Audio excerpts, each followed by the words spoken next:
Assalamualaikum warahmatullahi wabarakatuh. Bismillahirrahmanirrahim. Alhamdulillahirrabbilalamin.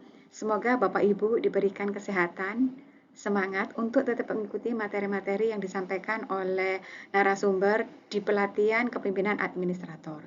Sebelum kita ke strategi delivery pembelajaran agenda 3, yakni tentang manajemen kinerja, saya ada pantun untuk Bapak Ibu semua. Zaman dulu namanya Askes, zaman sekarang namanya BPJS. Perkenalan adalah akses agar pembelajaran kita menjadi sukses. Perkenalkan Bapak Ibu, nama saya Heni Mariningsih, Widya Iswara Ahli Madya dari Balai Diklat Keagamaan Surabaya. Adapun kebijakan dari pelaksanaan pelatihan kepemimpinan administrator, yang pertama adalah Perlan nomor 5 tahun 2022 dan perubahannya yaitu Perlan nomor 6 tahun 2022. Yang kedua adalah Keplan nomor 1 tahun 2023 tentang kurikulum pelatihan struktural kepemimpinan. Yang ketiga adalah Keplan nomor 2 tahun 2023 tentang pedoman penyelenggaraan pelatihan struktural kepemimpinan.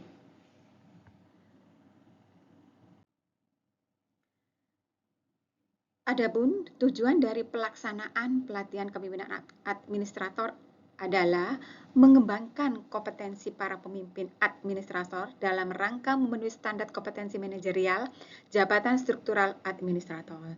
Sedangkan kompetensi bagaimana seorang pemimpin, pemimpin administrator untuk menjamin terwujudnya akuntabilitas jabatan administrator sebagaimana diatur dalam peraturan pemerintah yang mengatur mengenai manajemen PNS. Kurikulum dalam pelatihan kepemimpinan administrator kita kelompokkan menjadi 3 Bapak Ibu. Jadi ada kelompok mata pelatihan inti yang terdiri dari agenda kepemimpinan Pancasila dan nasionalisme, kemudian agenda kepemimpinan kinerja, yang ketiga adalah agenda manajemen kinerja, yang keempat adalah agenda aktualisasi kepemimpinan kinerja. Kemudian Bapak Ibu, untuk kelompok mata pelatihan dasar, itu ada materi digital skill dalam pembuatan kebijakan, kemudian ada self resilience, kemudian yang ketiga adalah berpikir kritis. Di mana mata-mata pelatihan tersebut memuat agenda smart government sesuai dengan ketentuan peraturan perundang-undangan. Sedangkan kelompok mata pelatihan pilihan, Bapak Ibu sebagai peserta bisa memilih sesuai dengan aksi perubahan yang akan diambil. Jadi materi yang ada di mata pelatihan pilihan itu menunjang pembelajaran aktualisasi Bapak Ibu. Jadi silakan Bapak Ibu bisa memilih 1 atau 2 atau lebih dari itu untuk memperkaya agar bisa menambah wawasan atau kompetensi ketika menyusun aktualisasi kepemimpinan.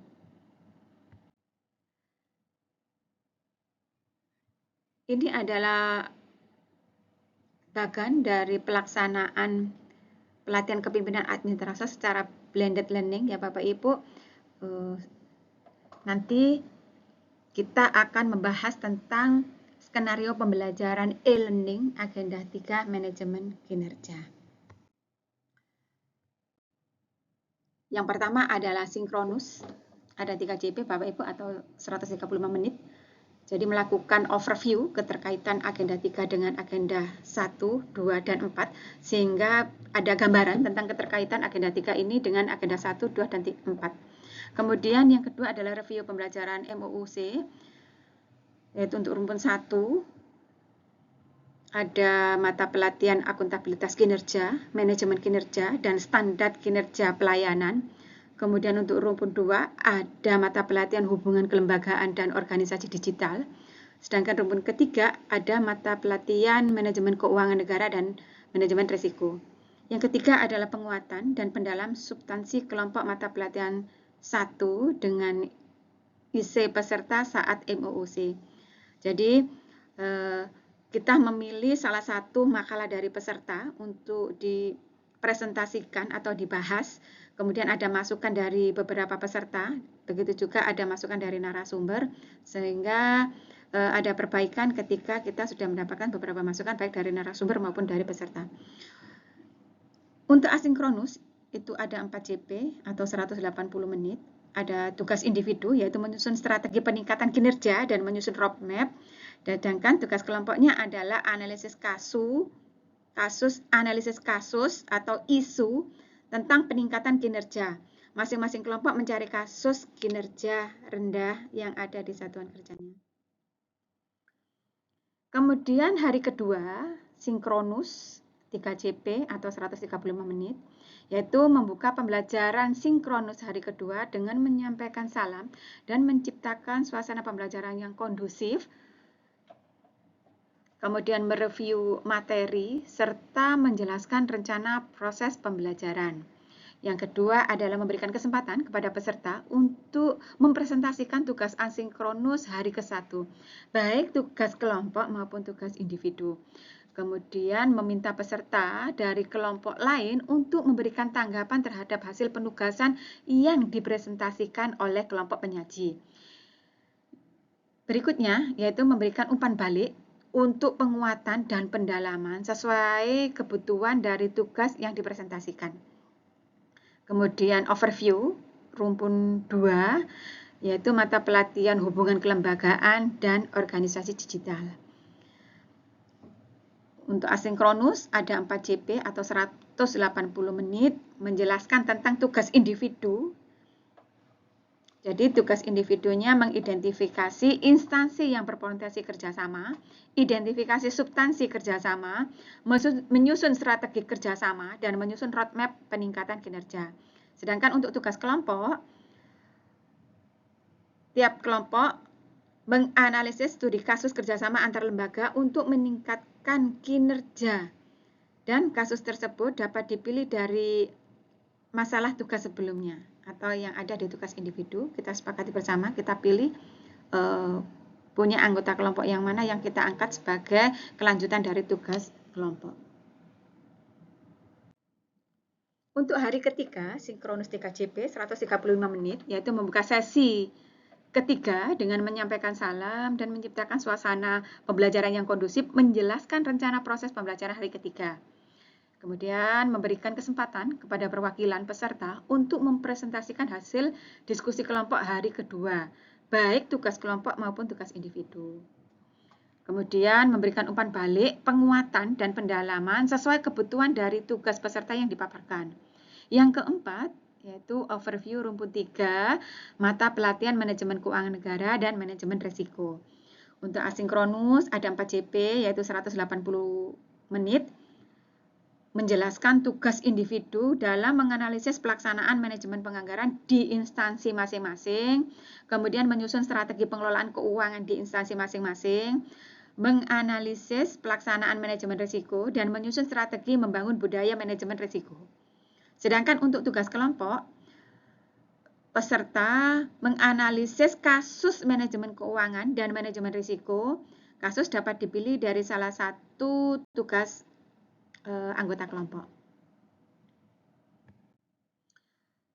Di hari keempat, sinkronus ada 3 JP atau 135 menit, yakni membuka sesi keempat dengan menyampaikan salam dan menciptakan suasana pembelajaran yang kondusif, kemudian meminta peserta untuk mempresentasikan hasil penugasan individu secara bergantian, setiap peserta 5 menit, sehingga 10 orang peserta selama 50 menit.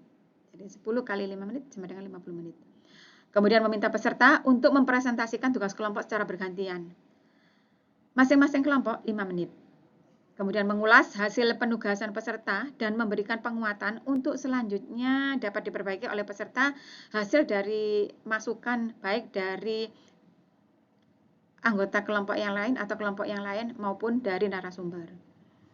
Kemudian penutup yaitu membuat kesimpulan bersama tentang materi agenda 3. Kemudian menutup pembelajaran dengan memberikan ucapan terima kasih atas atensi dalam mengikuti materi. Kemudian ada permintaan maaf apabila ada penyampaian materi yang kurang berkenan atau tidak sesuai, dan menyampaikan salam. Bapak Ibu, sebelum saya mengakhiri dari strategi delivery dalam agenda 3 ini, maka ada pantun untuk Bapak Ibu. Tentara datang, tangkap pejelunduk.